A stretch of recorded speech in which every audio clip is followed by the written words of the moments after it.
marginalized voices in the Philippines. They actually have the more interesting stories to tell. I'm Ronald Verso, a publisher of Isang Balangay Media Productions. Balangay is from the ancient Philippine book, which is considered one country or one society that uses the seas not as something that separate islands but something to put them together. So that's a very visual identity na ina-attach namin with the book. Why are we bringing Balangay to the world?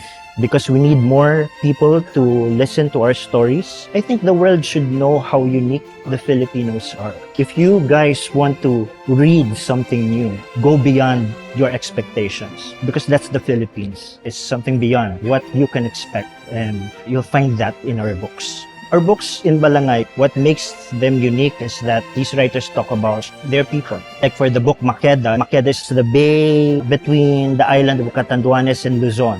And it's a story about that sea and the people whose lives are controlled by that sea. Fishermen, talking about big whales. If in the Philippines these voices are new, we're not familiar with this, how much more the world?